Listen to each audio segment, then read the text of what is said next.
Please rise in body or spirit to sing our opening hymn, number 188, Come, Come, Whoever You Are. Good morning, and welcome to the home of Unitarian Universalism in Central Washington. My name is Chris Rader. I serve on your worship, greeters, and a few other teams, and I'm the celebrant for today's service. If you're a visitor this morning, we're so glad you're here. We welcome every person of goodwill, just as you are, however you get around, whomever you love, whatever your age, whatever body you inhabit, you are welcome here. We invite everyone to join us for a social hour after the service, both in person and on Zoom, followed by a discussion forum. For the folks on Zoom, you can find our order of service in the chat. It's so good to be together this morning in all the ways we gather. We're glad you're here. Other ways. And now we'll have a quick report from Ronnie Craven on behalf of the Board of Trustees.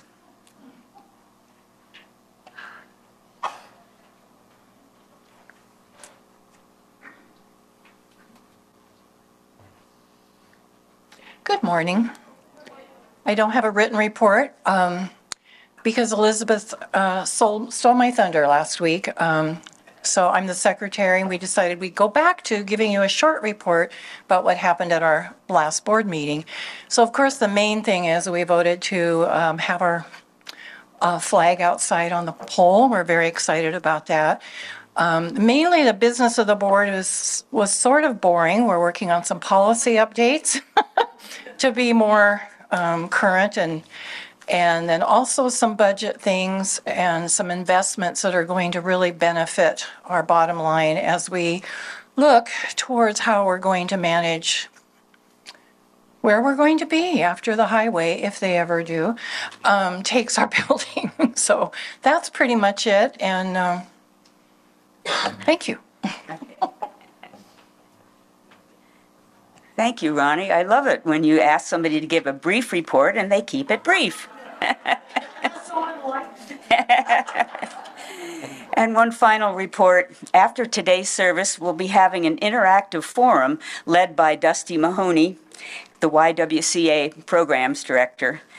It'll be an opportunity to ask questions and reflect on concepts of gender, expression, and identity, use of pronouns and terms, etc. We will explore how recognizing this diversity of human experience fits with our UU principles. That'll be here in the sanctuary shortly after the start of the coffee hour. Our opening words this morning are a responsive reading from Courage to Love by Jeffrey Duncan, with language updates by today's speaker, Reverend Cameron Sharp. It's a little white handout in your program, and I'm sorry I was not organized enough to get this to Sharon in time for it to be included on the chat. So you folks with the chat, enjoy listening. So I will read where it says one, and please come in where it says all. We believe in the precious nature of everyone.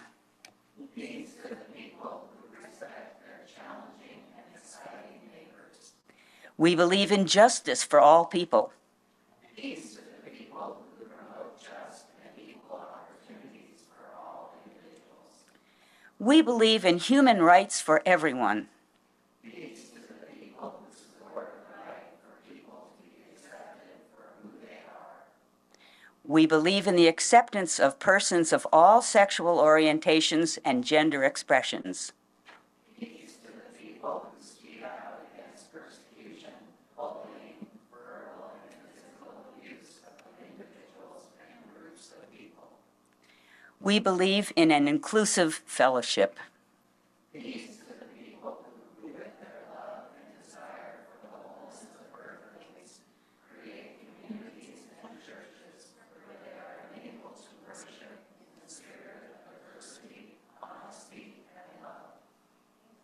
Amen. So be it. And it's time now to light our sacred flame, just as other Unitarians and Unitarian Universalists are doing all around the globe. These words are from Maureen Killoran. In these hard times, let us look first to the response of love. In the midst of challenge, may our chalice flame bear witness to the inherent worth and dignity of every human being. In the midst of uncertainty, may our chalice be a beacon of encouragement that our values may guide our choices. Let us look first to the response of love.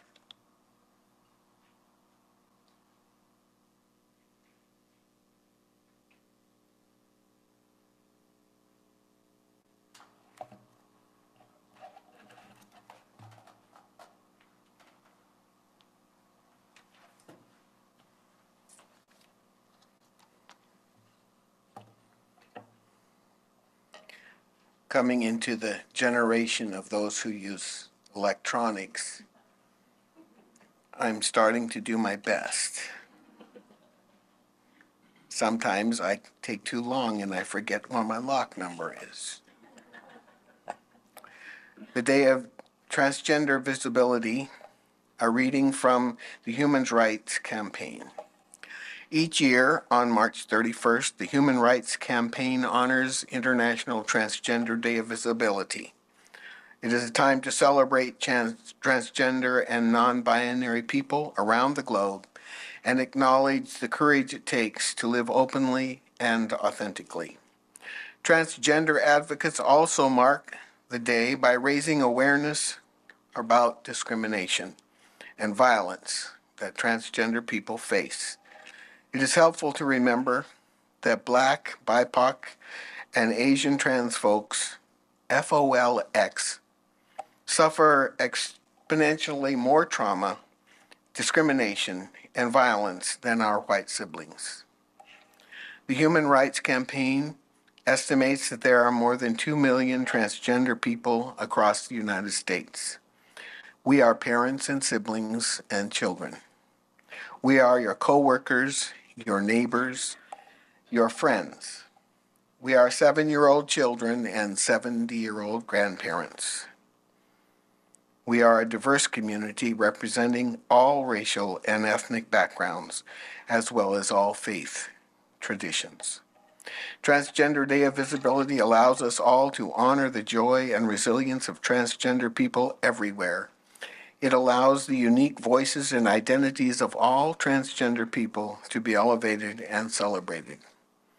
It is through the power of human connection and understanding that we can create real change in the world. While we recognize our gains as a community on this Transgender Day of Visibility, that's Friday, by the way, we also know there is much more work to be done. Transgender and non-binary people continue to face increasing legislation and executive attacks across the United States. There is an ongoing epidemic of violence against transgender and non-binary people, especially against Black and brown transgender women. This week, on Transgender Day of Visibility, March 31st, Friday, and every day, we celebrate all transgender people everywhere while helping others learn more about trans experience and combating hate, discrimination, and misinformation. That's the Human Rights Campaign reading from 2023. And also, and I know you don't usually have this long of a wisdom, whatever, but thank you for being kind. I'm going to talk. Evan Ross Katz, K-A-T-Z, expressed his frustrations regarding how the right-wing party is creating a war against trans people by heavily targeting them and spreading misinformation in the light of the new transgender bills, anti-transgender bills. Katz wrote, quote, "It is absolutely fucked witnessing the ongoing normalization of eliminationist transphobia. The right's war on queer people, most particularly trans people, is both bizarre and abhorrent. There is no debate to argue here. Trans people have been here forever and aren't going anywhere. There is no ideology here. It is simple. Trans rights are human rights. Trans people are human people. Anything stating the contrary is wrong.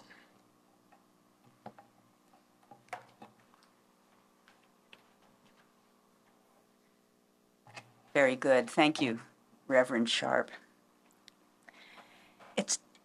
Now it's time for all ages. I don't see any children in the sanctuary today, but if there are any on Zoom that would like to come closer and hear our story that Ronnie Craven is going to read, and we're going to have pictures up on the screen called I Am Jazz.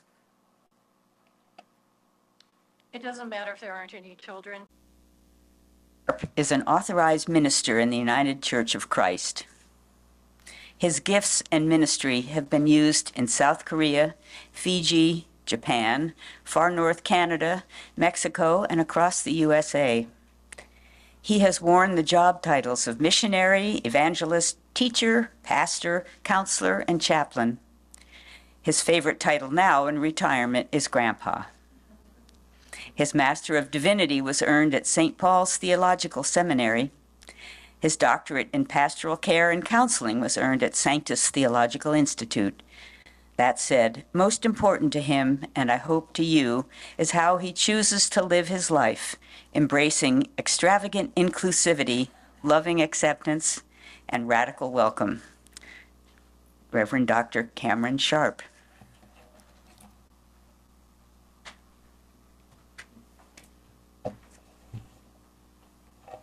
Thank you.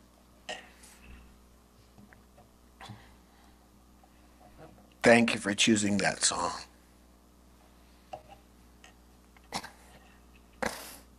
Thank you, Ronnie, for knowing how to read a child's book. I said to Pastor Soley, I said, right there, you have somebody in your congregation who knows how to really read a children's book? She said, oh yeah. I'm so thankful. I rarely tear up when I hear jazz written, but this one got to me. Thank you.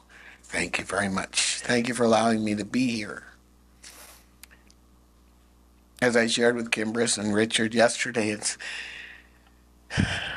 when your heart's so full of passion for this topic, how in the world do you put this down into a sermon of 15 or 20 minutes? And Reverend Soley said you already recently had a Transgender 101 or a Sexuality 101 course, so you knew what transgender meant. I didn't have to go into all the definitions of everything, and that you were up to speed and ready. Excuse me. But what she said, they really just need to see somebody. So the title of my reflection today is Reflections on Being Invisible and Becoming Visible. Is transgenderism real? What does it feel like? Well, can you see me? First, about being visible. Have you ever felt invisible? I started feeling invisible when I was about 3.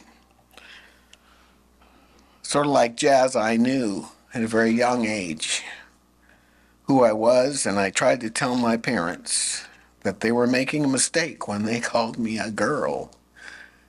It just made me mad. They'd say, oh, they're just a baby, they don't know anything. Pronouns are important. When you really don't know what somebody's pronouns is, use they. That's why I let my parents in this context use they. Because believe me, they didn't know how to use they, but they were loving, they were doing their best. My parents couldn't hear my cries. They could not feel my pain. I was invisible. By age 5, well, I just started shutting down. I stopped trying to tell anybody. What was the use? Nobody could hear me. Nobody could see me. No one else was around like me that I could see either. there was my cousin Paula. She was such a good cousin.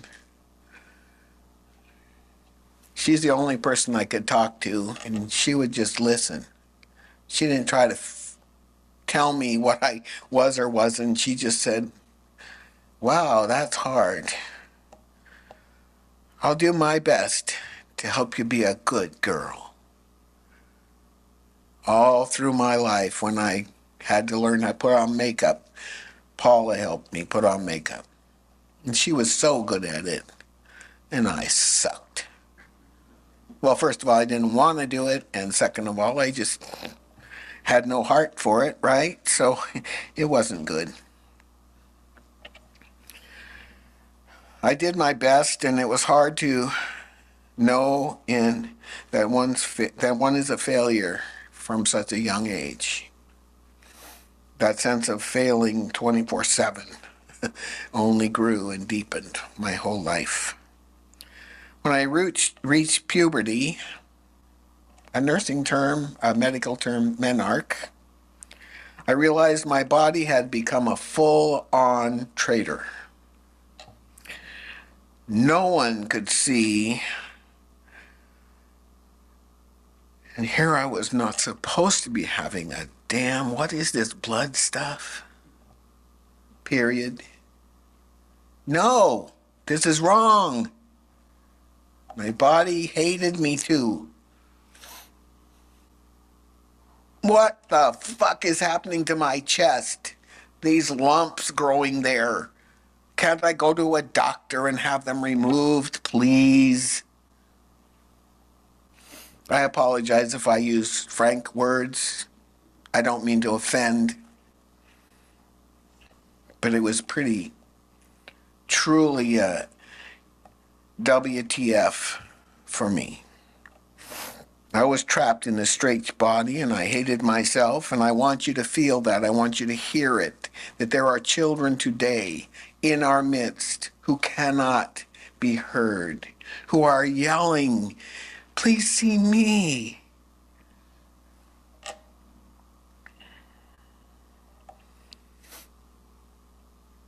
But what could I do? I couldn't see or hear anyone like me. It was the 50s and 60s.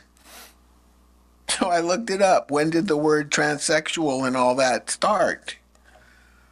Well, the word transsexual actually began way long ago in the 1920s.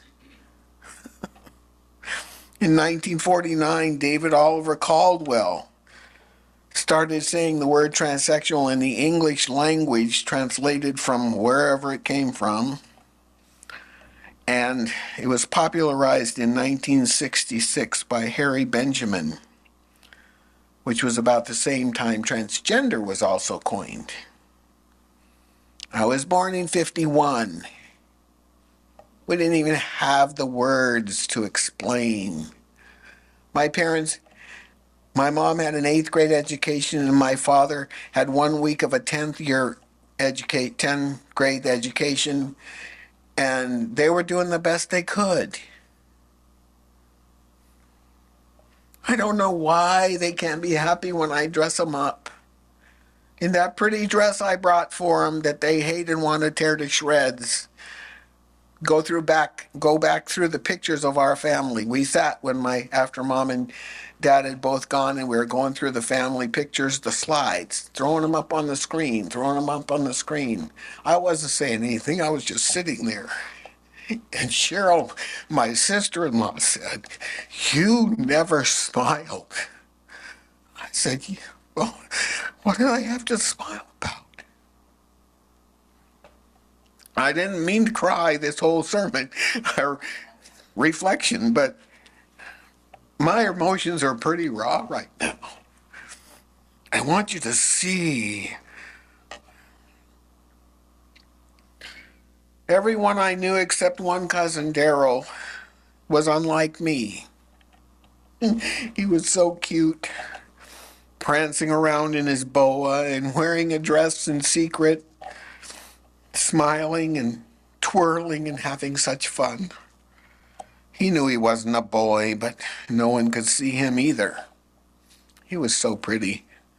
But systematically, school shut him down, parents shut him down, everybody shut him down. He couldn't find anybody to see him.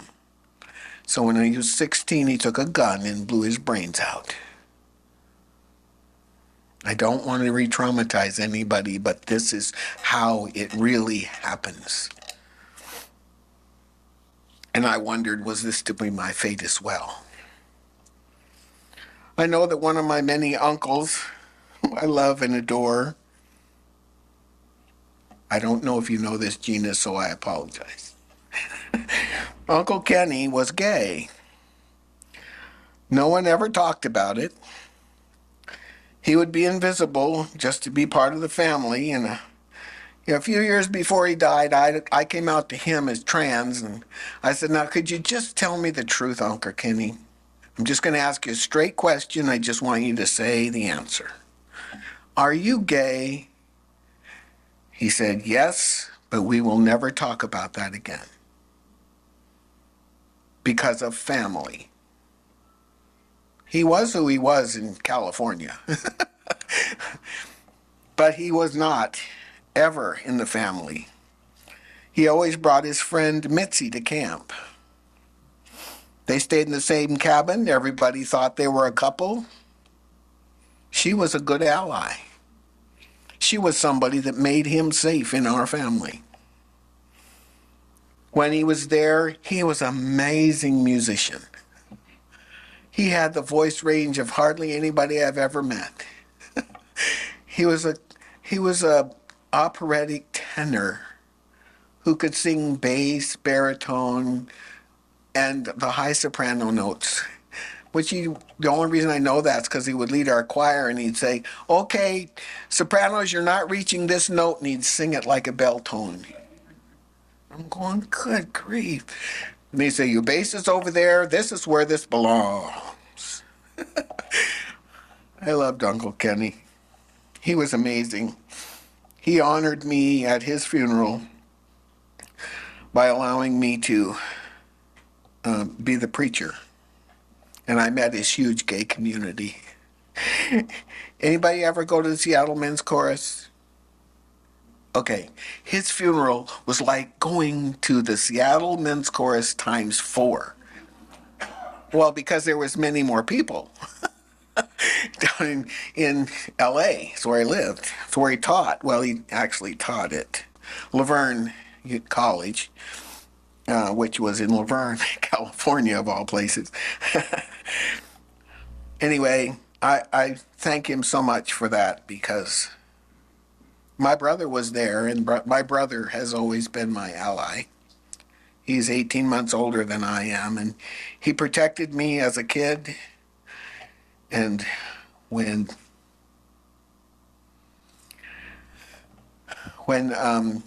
Doll from across the street, one day I was 16, and I'd always been playing with all of them. I played football with them, I played baseball, whatever they were playing. We played Army, we blew up things in the backyard with the caps, the tiny soldiers make a fort, put a cap in there, blow them all to hell. We we had a lot of fun. But he had the audacity to yell at me, you stupid girl. I took him down and I wailed on him. I put a hurting on that, and my brother knew I was going to get beat if I didn't stop, so he came over and pulled me off, because he's my ally. I didn't realize that one time somebody hit me with a football in an improper way, and he took them down and wailed on them. He told me that later. I didn't really know that story. So I love the fact that Stan and I sit nowadays and eat tacos and talk. Now, this generation, thank God, we transgender people, non-binary people, gender fluid people, gender non-conforming people are all becoming visible. No more invisible. Let's make invisible illegal. Take that, DeSantis.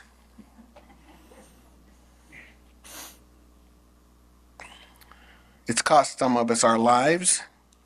Sadly, in 2022, there were at least 32 trans people violently killed in the United States.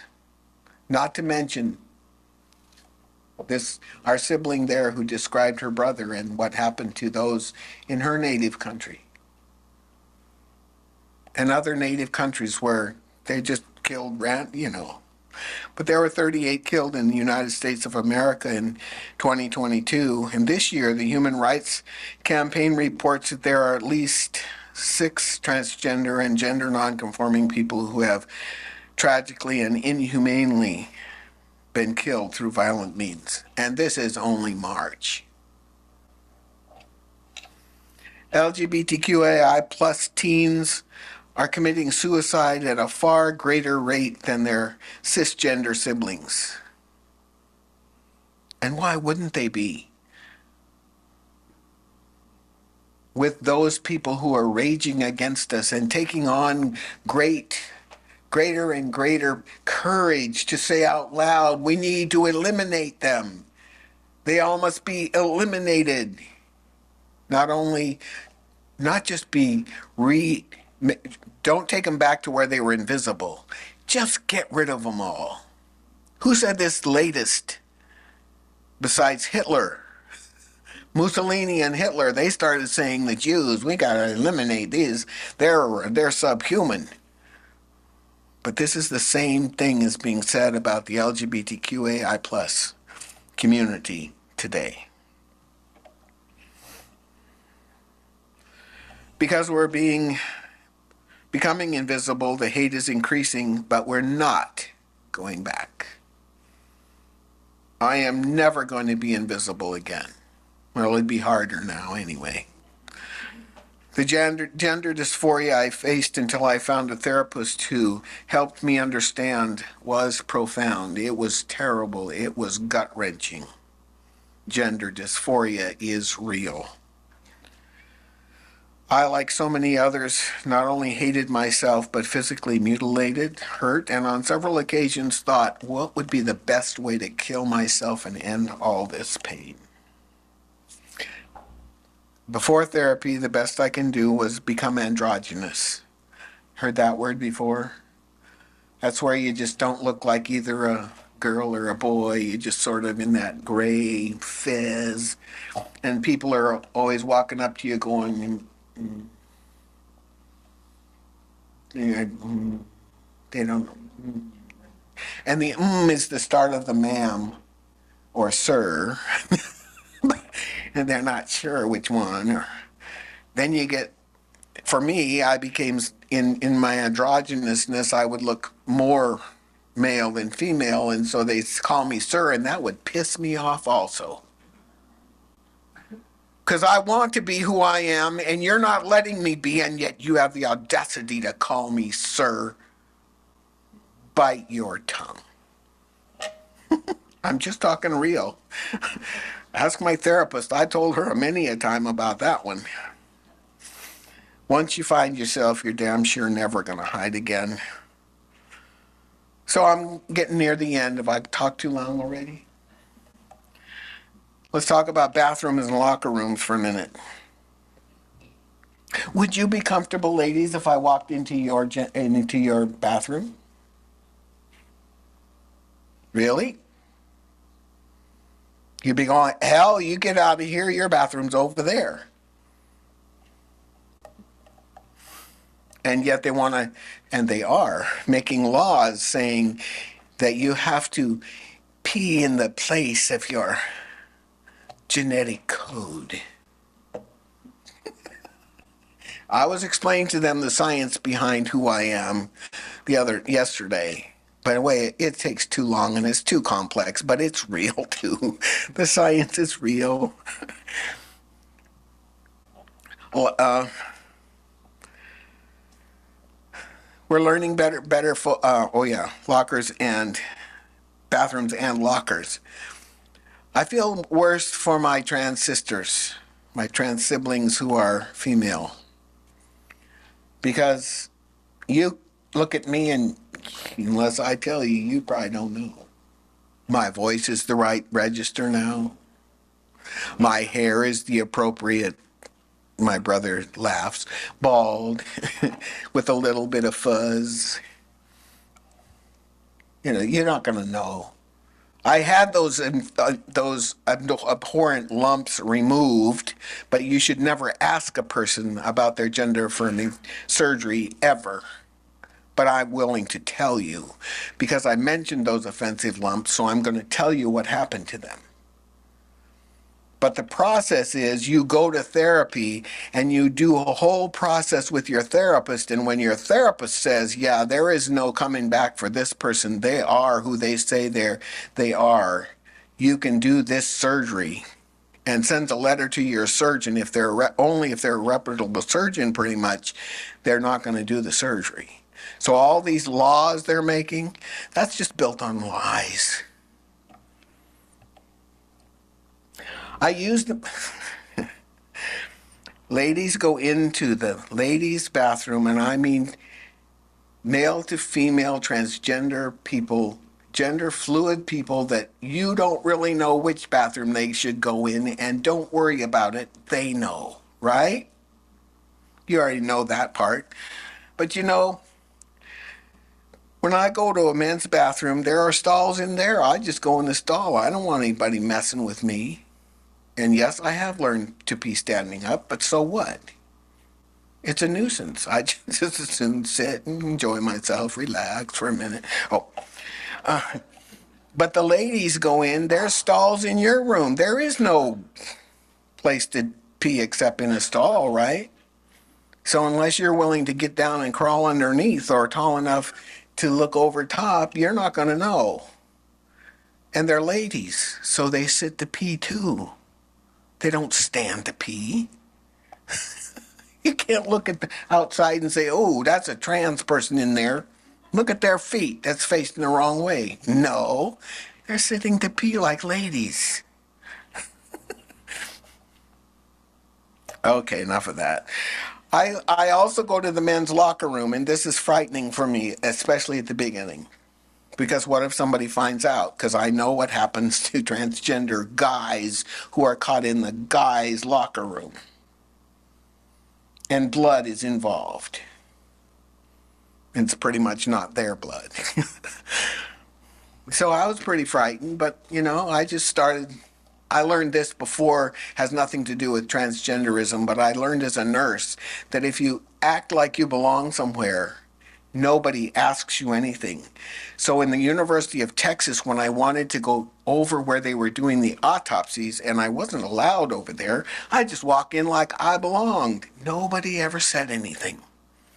And so this is the same thing I know about being transgender. Once I learned to just walk in and own the place, nobody asks me anything. There are different rules in the men's bathroom, but then I never appreciated the rules in the girls' bathroom. Would you quit talking to me in there? Because ladies go in and have a chat.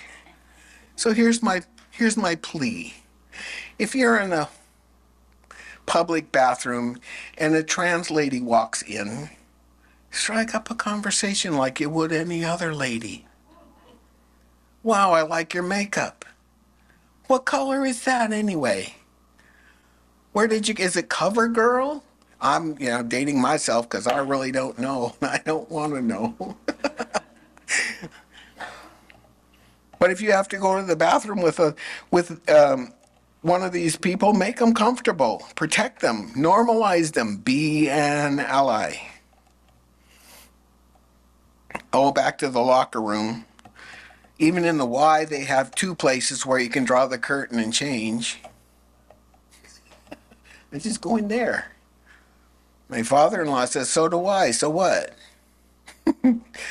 That's where they have the taller chairs you can sit on. That's the only place, the tall chairs. The other ones are so short, they should have the kindergartner people in there. And who can get up, Richard?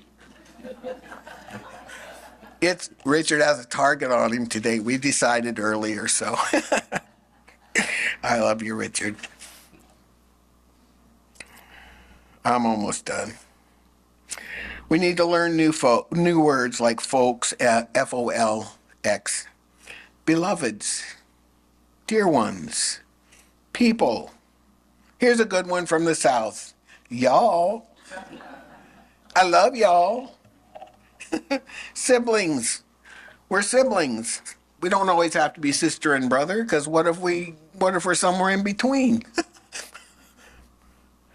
We're a Brister. No, sibling works, right? If you're a God-believing person, it's okay. You don't have to call God he or she. They love you. The Holy Spirit loves you. Jesus loves you. God loves you. They love you. Enough. Okay, that's from this UCC. I've got my UCC hat on for briefly. Talk about pronouns. We're learning the newer terms. We also need to get clear about pronouns. He, him is not my preferred pronoun. It is my pronoun. So what's your preferred name? The one I go by is because I don't have a preferred pronoun. I have a pronoun, and it's he, him. It's she, they. It's they. It's okay. English teachers, they has always been used. If I don't know you, and I don't know, before I met her, I didn't say her, I said they. Chris, I wonder how they are, because Chris is not even can be either or, right? I skipped over a part. Oh, no, I didn't. I'm right to it. Here's a fun invisible story as I wind up. I always like to tell you I'm about done. I was in the car with an ally. Her name was Barb. And she wanted to know what my real name was. And I want to say to you that at that time I was still going by my dead name. That's what we say. It's my dead name. It's not a name that belongs to me. It's a dead name. It's over there in a coffin somewhere. And so I want to just say to everybody, in case you didn't know, never ask a T person about their dead name or their gender-affirming surgery or care. None of your business. If they want to tell you, that's fine. Otherwise, off limits. Barb says, so, what is your real name anyway? I didn't even blink an eye. I didn't even have to think about it. I said, it's always been Cameron Michael. Why? And I'd never thought about it before either. I just knew. It's always been Cameron Michael, for heaven's sake. People know their names. And some, they may want to decide what name they're going to use. And that's okay. So as I started my reflection, as I go around saying, my name is Cameron, you don't have to call me Dr. Sharp, I probably look around, try to figure who that is. Well, I mean, officially, I am Reverend Dr. Sharp, right? But I'm Cameron here, and I'm he, him. Because if I want people to see me and know me, I need to put my pronoun. And that goes for all of you. If you don't have your pronoun on your name tag, how am I supposed to know how to refer to you?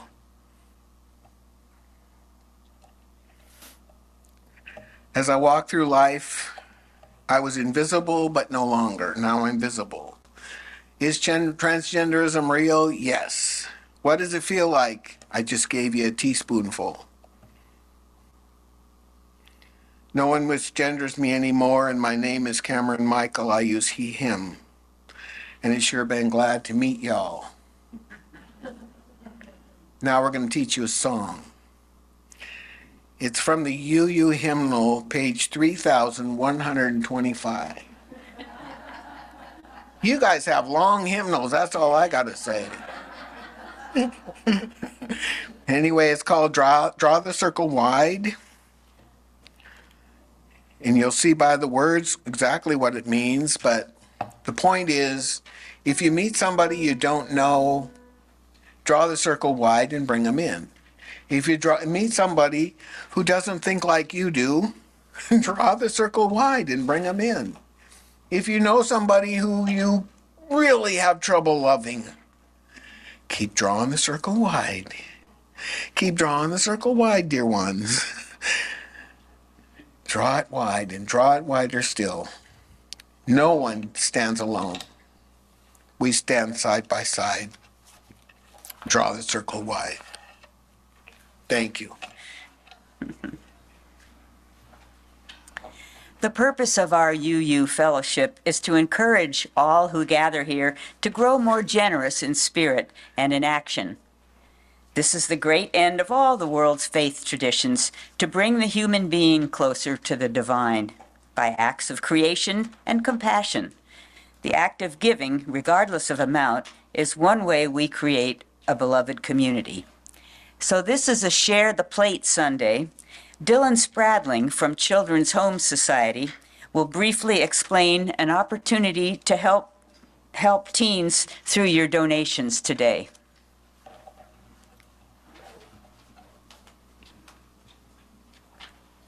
Hi, thank you so much for the privilege of being here and the opportunity to talk about Triple Point. So Triple Point is a program that I facilitate through Children's Home Society. We serve children ages 12 through 18 who identify as LGBTQ+. Triple Point offers 2 support groups a week, and we get to do some really cool stuff. We have queer community members come in and talk to the kids about careers. We do crafts, we play games, we do tie-dye. We do all sorts of stuff to help create a supportive, affirming environment for these kids to feel safe, to feel welcome, and to feel supported by their peers and by supportive, safe adults in the community. So your contributions enable us to take them on field trips, to get more promotional supplies, stuff that actually says our name on it. It gives us the opportunity to continue to expand the way that we serve the populations and expand the populations that we serve. So thank you so much, and thank you for the opportunity to come here and to watch the way that you run your services. It's just been a pleasure. And I have flyers if you have gay kids. Thank you so much. Thank you, Dylan. All cash collected today will be donated to the Triple Point program. If you'd like to donate with a check, make it out to CUUF and put Triple Point or Share the Plate in the memo line. If you're writing a check for your annual pledge, that's fine. You could put pledge in the memo line to help the treasurer. Otherwise, it'll be considered a pledge if it's not noted as a Share the Plate. We will now receive the offering.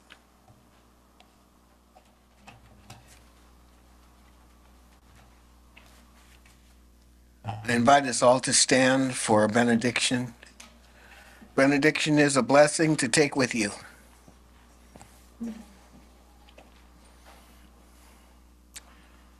Challenge us wisdom to speak out for those who are silenced, to stand with those who are bullied, and to go alongside those who face danger. Sacred Spirit, you are beyond gender. You made each of us in your image. Be with us today and always. We long for a day when every individual is safe and known and honored, just as they are, exactly who they are. Beloveds, go in peace, serving all our world with love and kindness. Amen. You can stay standing as we extinguish our chalice, using the chalice extinguishing words that are written in your order of service. We extinguish this flame, but not the light of truth, the warmth of community, or the fire of commitment. These we carry in our hearts until we are together again. And now let's form a circle around the outside and sing our closing song.